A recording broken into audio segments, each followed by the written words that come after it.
in this series. And I'm just pulling out something real quick as I get going. I rewrote this sermon probably 4 times before today. I've been working on it for a while. I wanted to make sure that it was right. Because this particular message is sort of the crux of everything Paul is saying in his first few chapters of 1 Corinthians. So, as we move into this, I want you to really listen, and take away what I'm hoping to give you this morning. Pray with me real quick, because I think I'm going to need it for this message. Lord, speak through me to your people. Help us hear the words you want us to hear in the spirit that you want us to hear them. In Jesus' name, amen. So, what alone can we say to somebody? What alone can we tell people about Jesus that will make them want to be his follower? Think about that question for a second. What alone can we say to somebody about Jesus that will make them want to follow him? Because in our gut, I think that's where most of us are. If we just tell people enough about Jesus, why wouldn't they want to follow him? Makes sense. Let's get a different one. What alone can we say to people that will prove to them that we are the kind of people we say we are? Think about that. What could you tell somebody about you that would fully convince them that you are the kind of person you say you are? Probably not much. Because most people aren't going to only listen to the words you say. Most people aren't only going to listen to the words that you say. If I did the exact opposite of everything I'm telling you to do, how long would you listen to me? If I did the exact opposite, how long would you listen to the words I say? Most of you probably already hear blah, blah, blah, blah anyway. But you wouldn't even hear that anymore. You would just stop coming altogether if the words I say, the things I did, didn't line up. We have a saying that our actions should speak louder than our words, right? I think we've all heard that. Actions speak louder than words. I don't think they do. I think they speak equally as loud as words. It's a reciprocal thing. It's a circular thing. They work together. I don't think you can have the full power of one without the other. You see, people see Jesus when we show them Jesus, not when we talk about him.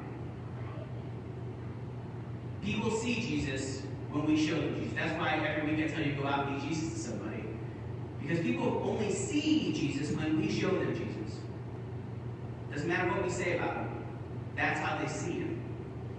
Unchurched, de-churched, whatever you want, people who aren't here today, they don't come to church to learn about Jesus. Did you know that? Most of them don't come here to hear about and learn about Jesus. It's not why they're coming. Those people come to feel Jesus, to experience the love of Christ. I can go ahead and give a dissertation on a whole bunch of different points. They don't care about that. Most of you sitting here don't care about that.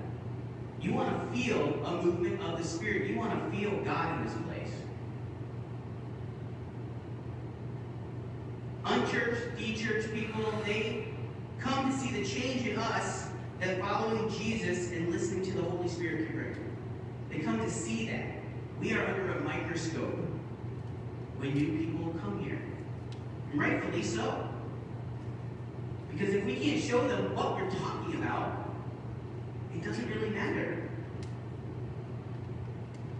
They see Jesus when we treat each other with compassion, when we give sacrificially for each other. And most people, fair or unfair, are going to judge us by our actions and not our words. Most people will judge us by our actions, not our words. My mom used to say, do what I say, not what I do. She's a say that crap to me all the time, right after she did something terrible. Now, listen, I love my mom, but as you get to know me over the years, you will learn that my relationship with my mother was a tenuous one. Okay? But she used to always say to me, do what I say, not what I do. And that is, if we have that mentality here in the church, we will burn this place to the ground. We will burn this place to the ground. There's another saying, I don't know if most of us know this one. We have the actions speak louder than words part. But there's a second part to that saying. Actions speak louder than words, but without words, actions are confusing. What that means is that, yes, actions speak loudly, but without words, some of our actions can be misconstrued. So if people see Jesus by the way we behave, then they do hear Jesus. They hear about Jesus when we tell them, not simply when we do good things. And this is, so the first part of this was for my, some of my more conservative brothers and sisters who are all about proclamation. About, I say this thing and I'm good to go. This part is for my progressive brothers and sisters who think it's all about action. My social justice warriors out there, of which I know. So I'm talking to my people right now. People will only hear about Jesus and understand the context of our actions when we tell them why we're doing what we're doing. Head Start, Supplemental Nutrition Assistance Program, SNAP, Temporary Assistance for those in need, Supplemental Security Income, Medicaid, Housing Assistance, Earned Income Tax Credit. These are all great federal programs that serve a need, that serve needs that actually the church used to take care of all the time. Right? These kinds of things. These are federal programs that meet the needs of many people and help in many ways that Jesus told us that we should. But they are not done in the name of Jesus. They're done in the name of the common good, which in and of itself isn't a bad thing, but that's not why we're here. The church is not concerned about the common good. We are concerned about good, but it is in a context of us following Jesus. This is why we do it. Those things are not done in the name of Jesus. They're done in the name of the common good. Doing good things alone, though, will not bring people to Jesus. And the United Methodist mission statement is what? To make and mature disciples of Jesus Christ for the transformation of the world. If all we ever do is give out good soup, but we never say why we're doing it, yeah, people will eat, and that's great. We've filled the need, but we haven't done anything to bring them closer to Jesus Christ, which is our purpose as a church. So, here's the thing. When we demonstrate the truth of our words with the actions we commit, that is how people come to know Jesus. They can see him on the one hand, they can hear about him on the other. When we combine those two things, that's how people know. That is how people know Jesus. I learned a lot in seminary, but almost none of it made sense until I became a pastor. So knowing things, knowing about things isn't good enough. It wasn't until I got to the context and started experiencing things and putting words and practice together that any of it made any sense. Angela learned a lot about being a teacher in school, but most of it didn't make sense until she experienced it in a classroom. If you're a teacher, you know that. You can take that in any area in the world. Knowing things in theory is just never good enough. It never gives you the complete picture. You can't know a thing. Another great example of this. I used to have all the greatest theory about how to parent in the world before I had them. Yeah, laugh. Because you know, as soon as you have them, theory goes out the window. Now all of a sudden you have context, and it's not that theory is unimportant, but sometimes you have to shuffle things around and say, you know, maybe that pompous thing I said before I had kids was unwarranted. We had heard the words and learned the theories, but we didn't know what we were being told about until we experienced it. You have to have both words and actions. This is true of Jesus and the church as well. People can hear everything there is to hear about Jesus, but they will not fully know him until they have a context for what they have heard. So I can tell them everything there is. We can lead them through a sinner's prayer. We can talk about salvation and justification and sanctification and all the implications that we have in the United Methodist Church. It doesn't mean jack, though, unless they come into an experience with Jesus. Because it's all just theory. It's all just words. People can hear every marketing pitch about our church, but they will not fully know what it means to be church until they have a context, until they have seen what real church is supposed to be. So I can get the word out there, we can get the word out there about how awesome our church is, but that's only part of it. Once they get here, they got to see that what we've been saying is true. Fortunately, this church, you've got that in spades. One of the greatest things about this church that I've experienced, and my wife has reiterated to me, was that a lot of churches that have the age bracket that we do have a tendency to be really creepy when young people come around. It's like you sense the youth and you need to draw it away. I need to say that for myself, but Sebring is not like that. You guys are not like that. It was amazing from day one when we came here. You were so welcoming and just accepting, and just like you just made us a part of you. It wasn't like you were trying to siphon off our youth. It was like you're like, we are so much stronger together. This church is great with that. I think if there's a place that this church could grow, it's less in that, and it's more in actually just saying the words. I think we need to amp up our marketing, our words, getting the word out there about what is going on in this amazing place. Because I'm confident that when people get into this place, they will feel the same thing that we felt, and still feel every day that we're here. But you need both.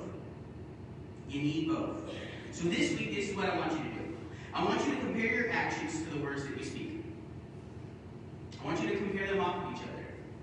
Does what I'm saying line up with what I actually do? Does what I'm saying line up with what I actually do? This is nowhere more apparent for me personally than when I parent.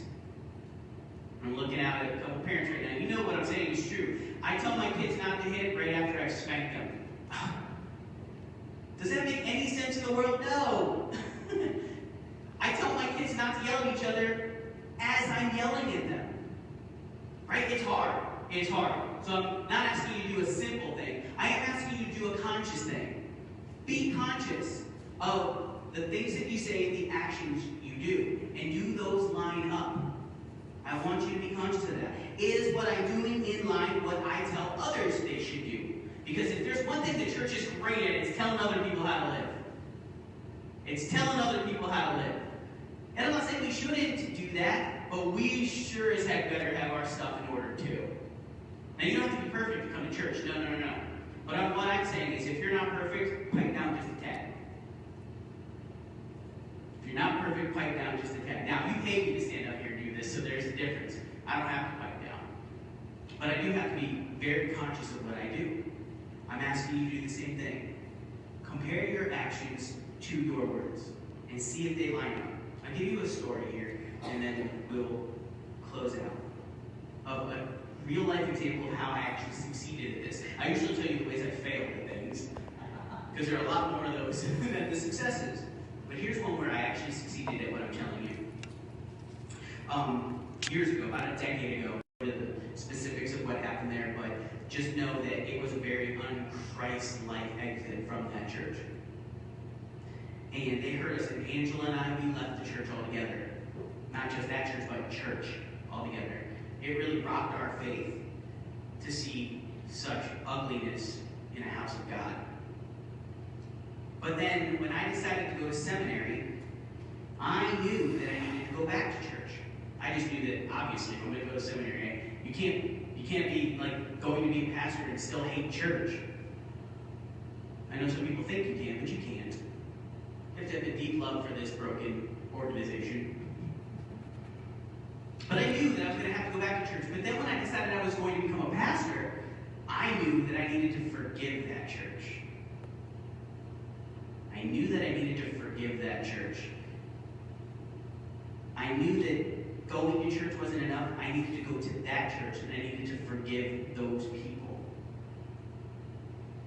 Because I knew that if I was going to ever have integrity talking about offering up forgiveness, I needed to actually practice.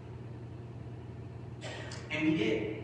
We went on an Easter Sunday to that church, and the forgiveness, y'all, it wasn't just for us. It was one of the most amazing spiritual experiences we've ever had. Walking into that place with forgiveness on our hearts. They needed it as much as we did. And it's an example of knowing the words I was going to say, comparing them to the actions I was living. My words needed to line up with my actions. I'm asking you this week to compare your words to your actions, and do they line up? And in the places where they do not, fix it. That may be backing down on some things. That may be lifting up some other things with your words. Say, I know I do this thing, but I don't really ever talk about why I do it. So I'm not saying you have to do one or the other. I'm saying compare them and bring them into balance. Bring them into balance. People can hear Jesus when we speak. People can see Jesus when they act. But people can know Jesus when we do both. Amen? Amen. Amen. If you take nothing away, take that. They can see him, they can hear him, but they only know him when we do both.